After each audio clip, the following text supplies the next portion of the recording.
नमस्कार, आप देख रहे हैं लाइव सिटीज। मैं हूं आपके साथ मधु। 16 मार्च को बिहार में राज्यसभा का चुनाव हुआ और तमाम विधायकों ने अपनी अपनी वोटिंग दी। आपको बता दें कि एनडीए ने 5 सीटों पर जीत दर्ज की है और वहीं दूसरी तरफ महागठबंधन से जो एडी सिंह थे वो हार गए। लेकिन अब इसका जो गणित बिगड़ा है राजद का, आपको बता दें कि एनडीए के पास 3 सीटों की कमी थी, राजद के पास 6 सीटों की कमी थी, लेकिन फिर भी तेजस्वी यादव ने समर्थन जुटाया था।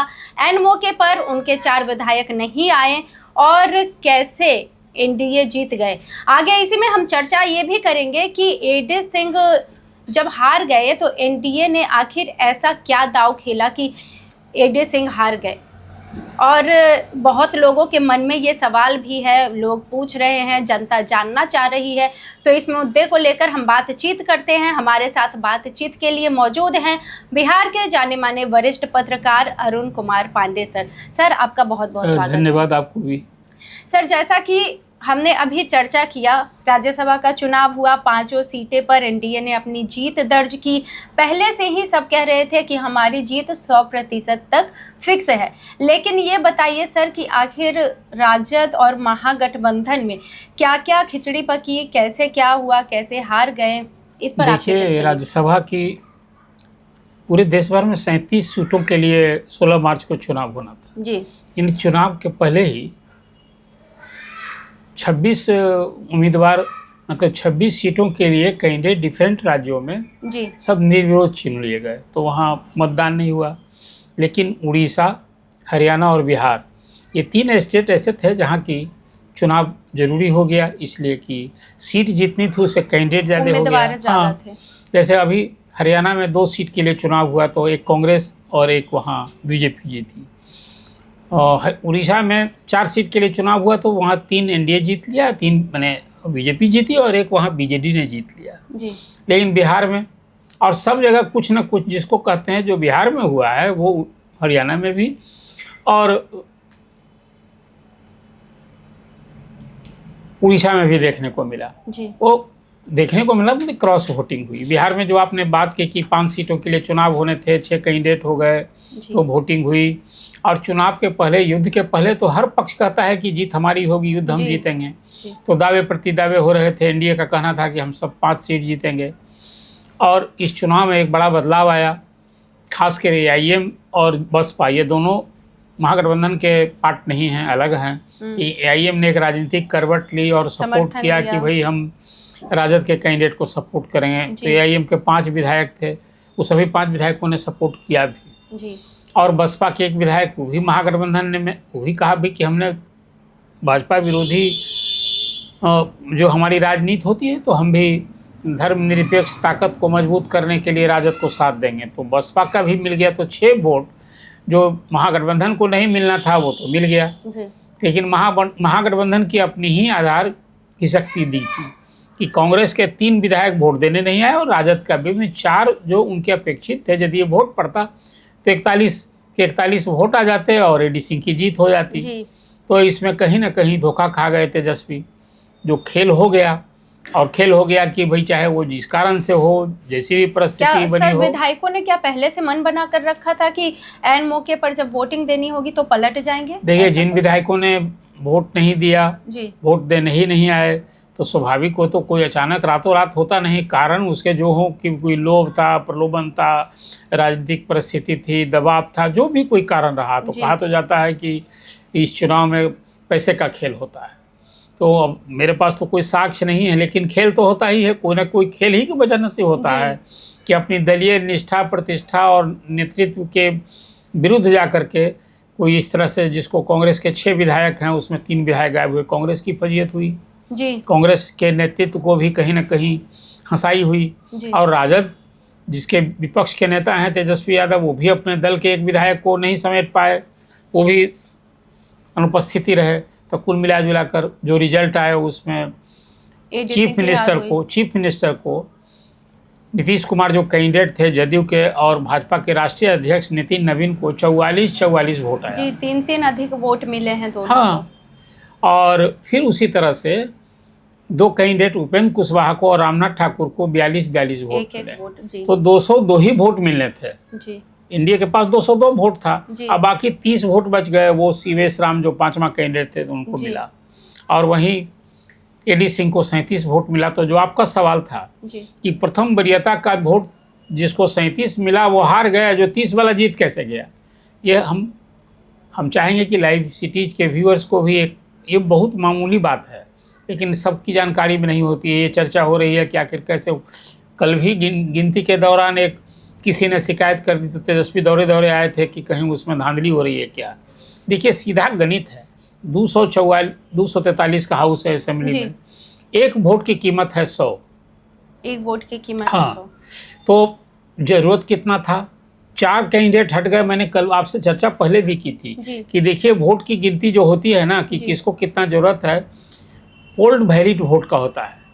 तो 243 के हाउस में 4 तो आए ही नहीं जी। जब 4 वोट देने हैं तो आधार हो गया 239। अब 239 में वोट किसको पड़े? जिसको जरूरत था उसे ज़्यादा 3 वोट पड़ गया। जिसको 41 मिलना था उसको 44 मिला 2 कैंडिडेट को, और जिसको 41 मिलना था उसको 42 मिला 2 कैंडिडेट को। तो फिर ये वोट देने का क्या होता है, नियम यही है। एक वोट जिसको 3 वोट ज़्यादा मिल गया, 41 वाले को 44 मिला, तो उसको एक मोटा मोटी रखिए कि अभी ये चुनाव जो हुआ 39 वोट के आधार पर, उसका नंबर रिक्विजिट नंबर चाहिए था 39, अब 41 नहीं चाहिए था, इसलिए कि 4 विधायकों ने वोट ही नहीं दिया, तो 39 के आधार पर हुआ।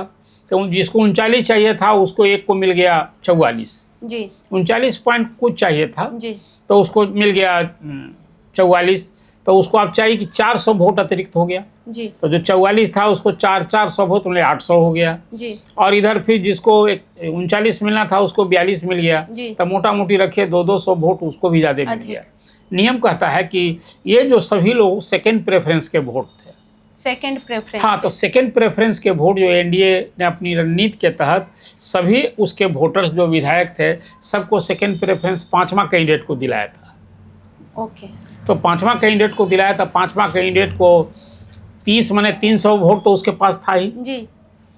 और इधर से आप जो मैंने आपको बताया कि 3 वोट उधर 3 वोट इधर और 2 वोट इधर, तो ये मिलाकर 1000 वोट जी। 1000 वोट का मतलब हो गया कि 1000 वोट जुट गया शिवेश राम को। अच्छा, तो 300 और जुटने के बाद कितना हो गया? 1000 और 3, ये तो आप देखिए तो नेचुरल है 37 वाले से ज्यादा ना हो गया, बिल्कुल बिल्कुल 4000 हो गया। तो इस कैलकुलेशन से, इसी कैलकुलेशन से सेकेंड प्रेफरेंस का वोट जो दिया जाता है, नियम यही है। और इसी नियम के आधार पर सेकेंड प्रेफरेंस के वोट पर अपनी रणनीति के तहत एक तो एनडीए का जो चुनाव प्रबंधन था कि महागठबंधन के 4 कैंडिडेट को एब्सेंट जिन कारणों से हुए, लेकिन ये सफलता है एनडीए की। और उसके बाद अपने सेकेंड प्रेफरेंस के सारे वोट 5वें कैंडिडेट को देकर अपनी जीत सुनिश्चित कर ली। ये जो कल का चुनाव हुआ उसका नतीजा, उसकी काउंटिंग का आधार यही था, जिसमें कि 3 वोट कम रहते हुए जो आपने प्रारंभ में की थी, एनडीए ने सभी 5 सीट जीत ली और जिसने 41 वोट जुटा लेने का जुगाड़ कर लिया था उसके 4 घसक गए, तो उसका आधार ही घसक गया, हार गए। यही चुनाव जीत का हार है। और इससे एक बड़ा परिणाम हुआ। एक तो देखिए कि इस चुनाव में भले ही महागठबंधन हार गया हो, लेकिन इसमें एक बड़ी राजनीतिक जीत हो गई एआईएम की। एआईएम की राजनीतिक जीत हो गई। हाँ, इस माने में मैं मानता हूँ कि महागठबंधन का वो हिस्सा हो गया। अब तक कुछ तो सौदा किया होगा, नेचुरल है। अभी जो चर्चा थी कि राज्यसभा में यदि एआईएम अपना दे रहा है तो काउंसिल में एक सीट लेगा, बिल्कुल बिल्कुल, और महागठबंधन का हिस्सा हो गया जी। ये आने वाले दिन में एक बड़ी चुनौती होगी राजद के लिए, वो ये कि अब तक राजद का जनाधार क्या था, एम/बाई, यादव मुस्लिम। अब ओवैसी यहाँ बिहार में अपना राजनीतिक विस्तार करेंगे, पैर फैलाएंगे, मुसलमान के कौज पर जिस ढंग से उनका बयान होता है, मुद्दा उठाते हैं, नेचुरल है कि उसमें वो भरोसा करेंगे। तो अब तक बिहार में बीजेपी के विकल्प के रूप में मुस्लिम राजद पर भरोसा करते थे, एक बड़ा किरदार सामने मिल गया है एआईएम। तो एक कहीं ना कहीं अब जो एम/बाई था उसमें भी एक बड़ा हिस्सेदार, अब तक तो कांग्रेस थी और भी दूसरा सहयोगी दल था, अब एआईएम भी आ गया। ये एक बड़ा मैं बदलाव देखता हूँ। ये बहुत और बड़ा। ये तेजस्वी के लिए बड़ा झटका है कि वो अपने 25 विधायक को भी नहीं संभाल पाए, और जो खेला होने की बात कर रहे थे वो खेला होने से ही बचा। ये हुई इस राज्यसभा के चुनाव में एक बड़ी बात हुई है। सर देखिए, खेला तो हो गया है और तेजस्वी यादव को झटका भी लगा है। जैसे बिहार विधानसभा चुनाव में लगा था, करारी हार मिली थी, और उसके बाद राज्यसभा में भी करारी हार मिली है। कल उपेंद्र कुशवाहा ने कहा कि अब राजद खत्म हो जाएगी, और जिस तरह से हालात बन रहे हैं, अभी एआईएम भी शामिल हो गया है, आगे चलकर पता नहीं क्या क्या होगा, कैसे समीकरण बदलेंगे। सर ये एक बात बताइए कि नेता प्रतिपक्ष का कुर्सी संभाल पाएंगे तेजस्वी यादव, और साथ ही ये भी बताइए कि पूरी राजनीति समीकरण जो है बिहार की, वो किस तरह से बदलने वाली है। देखिए, एक तो बदलाव ये होगा ना, देखिए आज ही राज्यसभा के चुनाव के बाद एक तो सबसे बड़ा बदलाव एनडीए में ही होने जा रहा है जी, कि अब मुख्यमंत्री का पद परिवर्तन होगा। मुख्यमंत्री जा रहे हैं राज्यसभा, तो यहाँ को एक राजनीतिक परिदृश्य बदल जाएगा कि 20 साल से नीतीश कुमार मुख्यमंत्री हैं, अब मुख्यमंत्री की कुर्सी पर दूसरा होगा, शायद भाजपा का ही कोई मुख्यमंत्री होगा। तो एक ये तो बड़ा बदलाव होगा। आपने विपक्ष की बात की, देखिए एक विधायक के बगावत करने से, एक विधायक के निकाल देने से कोई तेजस्वी का जो पद है ना विपक्ष के नेता, उस पर कोई असर नहीं पड़ेगा। अब नियम बन गया है कि विधानसभा में विपक्ष में जो सबसे बड़ा दल है वो विपक्ष का नेता होता है। पहले था 10% चाहिए, मतलब जो संख्या बल है 243 का, उसमें 10% चाहिए, तो 25 मेंबर चाहिए था। तो वो नियम बिहार में बदल गया है। अब है कि तेजस्वी को विपक्ष के नेता पर तो कोई कहीं खतरा नहीं है, नाच नहीं। भले अब वो जो अभी उपेंद्र कुशवाहा जी की बात आपने की, कोई राजद समाप्त हो जाएगा, ये उनका अपना एक राजनीतिक बयान है। कोई राजद बिहार में एक फोर्स है जी, और लालू प्रसाद सत्ता में रहें या न रहें, 1990 में पहली बार सीएम बने थे, तब से राजनीति की एक धुरी। आज बिहार की पूरी राजनीति क्या होती है, मास लीडर बोले जाते हैं। नहीं, मास लीडर तो हैं ही वो, कि एक तरफ राजद, दूसरा तरफ विपक्ष। नीतीश कुमार को का चेहरा आगे करके अब बीजेपी अब तक करती रही है।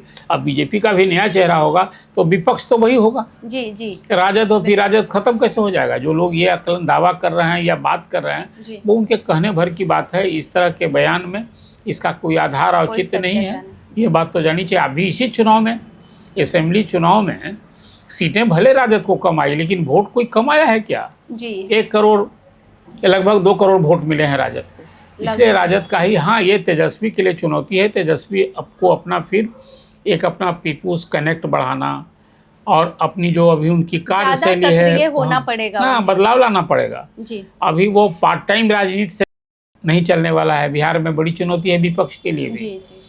अपनी खोई प्रतिष्ठा या जो जनाधार को इंटैक्ट रखना, बनाए रखना, और सत्तारूढ़ दल को चुनौती देना। अब तो तेजस्वी के लिए ये, पहले तो विधानसभा में आपने ठीक ही कहा, 18 तारीख को वो शपथ लेने की बात कर रहे थे जी, बिल्कुल। और विपक्ष में ये हालत हो गई कि हाँ, कर ली थी कि सीटें पिछले चुनाव में 74 जीते थे, इस बार 25 जीते जी। तो कहीं ना कहीं एक बार उसको भी, विपक्ष को आत्मंथन करना होगा। और कांग्रेस तो यहाँ अपने वजूद के लिए लड़ रही है।